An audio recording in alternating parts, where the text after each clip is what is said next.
and I don't know if you want to touch on it or not, but in terms of craft beer, I mean, you know a lot more than we do. Back when we opened, there was probably only less than 100 breweries in the state, I would think. Oh, yeah. And now there's probably over 500. Yeah. So as much as it hit a tough patch, there's still a lot. There's still places open. Yes. Yeah. So there's still plenty there's of over places 200 to go. distilleries in the state now. Yeah. Yeah. I mean, there's still plenty of interest. There's still plenty of sales. Things to do, things to see, places to go. Yeah. And that's great when you see people. And we're not as much now with our kids' schedules, but we love going around and checking new places out. Right. Going in different towns. Okay. And that's kind of that's why I'm here. Yeah. Yeah. It's awesome. Great. Thank you, guys. It was great to see you again. Good to meet you. And I'll be back. Yeah, you're welcome anytime. All right. Sounds great. Thanks. Thanks, guys. After the interview, I went downstairs and had one of the 2 cask-conditioned ales that were on offer. The Cascadia, a Northwest red ale, a type of beer that I haven't seen in literally years.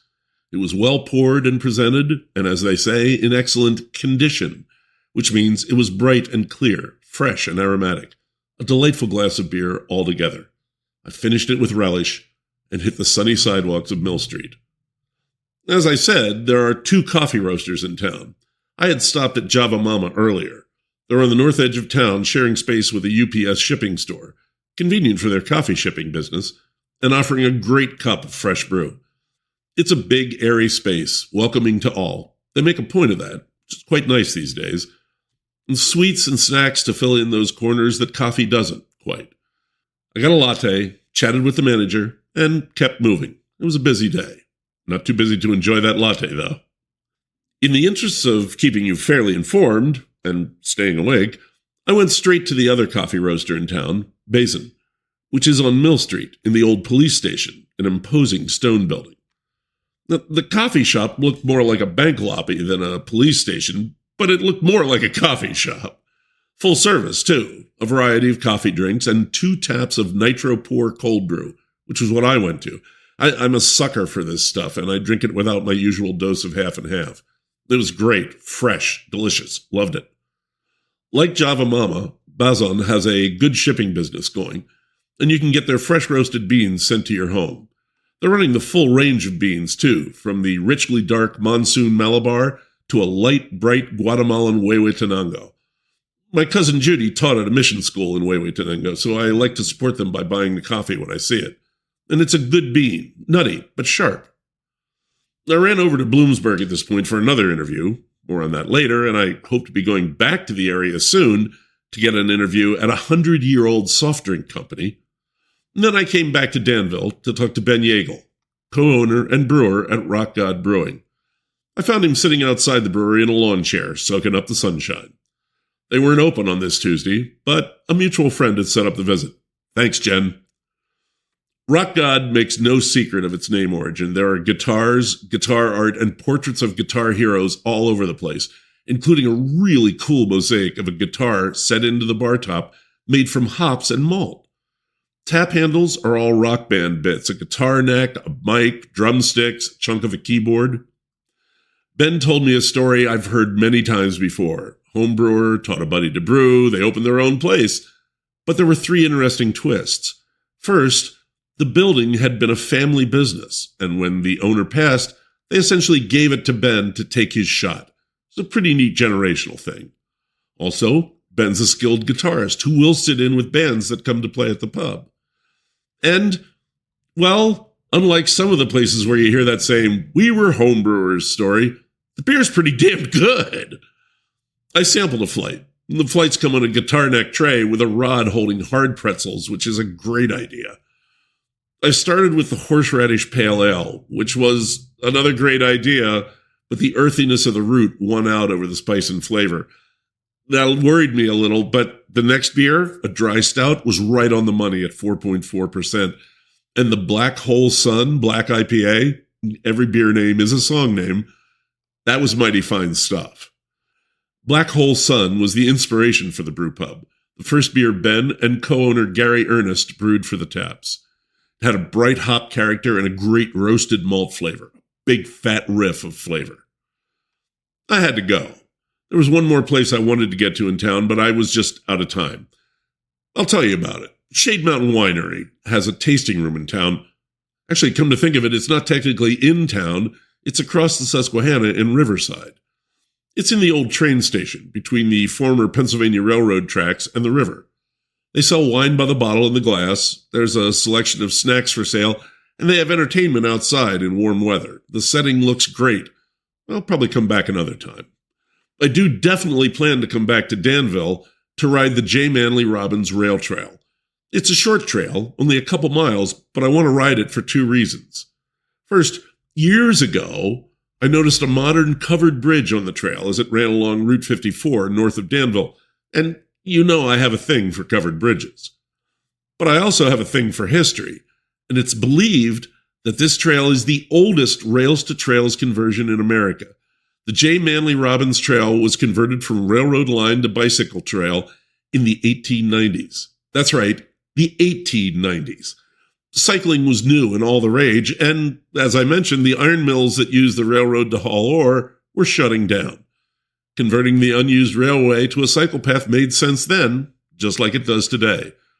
And I like the idea of riding the oldest rail trail in America. Back to Danville.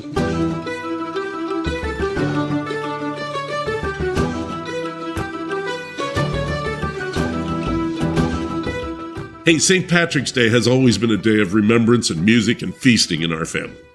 Kathy's family has strong Irish roots, and her mother instilled a love of Irish music and food in Kathy and her brothers. I embraced it when I married into the family, and we've had fun with it. I think I've mentioned before that I love cabbage in a boiled dinner, so corned beef and cabbage was an easy add to my annual repertoire of holiday meals. That is, until Nora grew up enough to express an opinion, which was, yuck. But, Nora's nothing if not adaptable, and she's always interested in fiddling with food. We soon found an alternative that incorporated the elements of the original, Reuben sandwiches. There's corned beef, and there's cabbage in the form of sauerkraut. The dressing and Swiss cheese? Just a bonus. But we wanted more, and we decided on modifying the corned beef. So now, for St. Patrick's Day in the Bryson home, we get a corned beef flat at the store, take it home, and make pastrami out of it. Or Montreal smoked meat, maybe. Anyway, here's what I did last Saturday. I got a 5-pound corned beef flat, the Bee's Best brand. I rinsed all the pink goo and spices off, trimmed off a good 1/4 pound of fat, and submerged it in a deep pan of water for 2 hours to soak out some of the salt.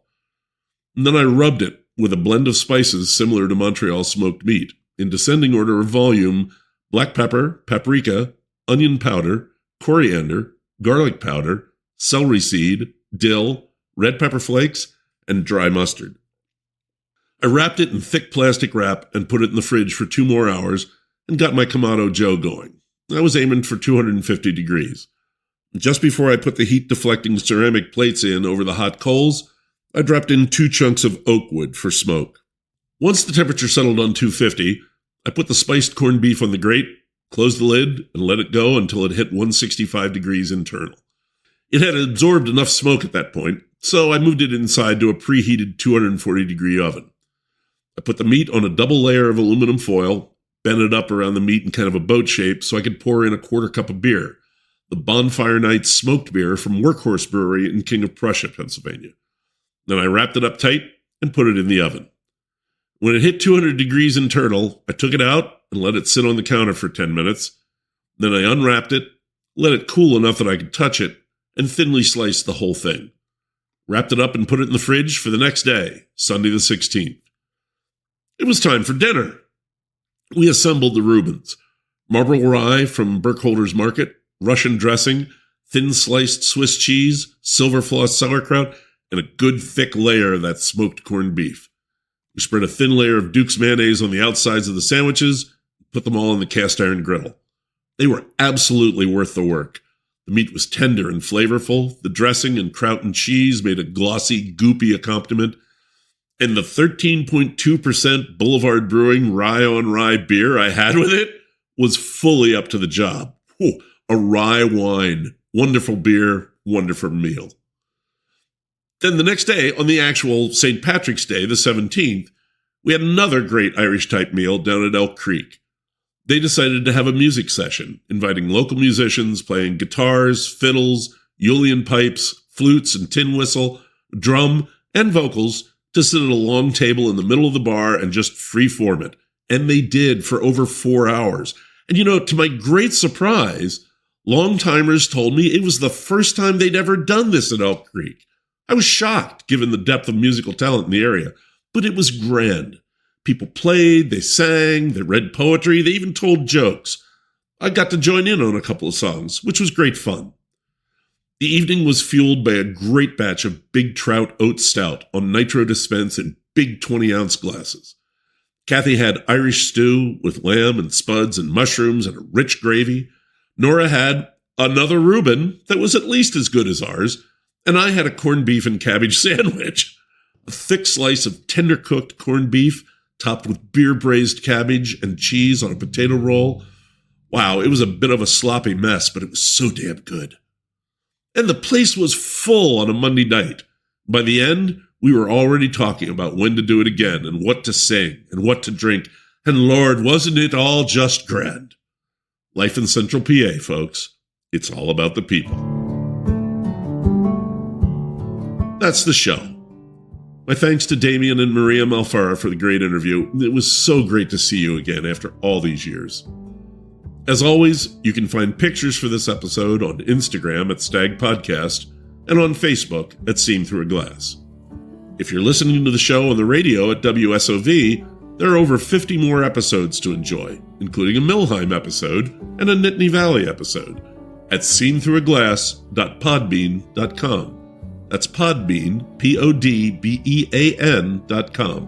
Or you can find us on Spotify or Apple Podcasts.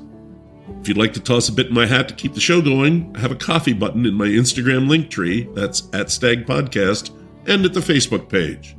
Thank you. Appropriately, I have a Pennsylvania Railroad story for you. The oldest continually operating standard gauge railroad in America is the Strasburg Railroad in Lancaster County. Chartered in 1832, operations probably started in 1837.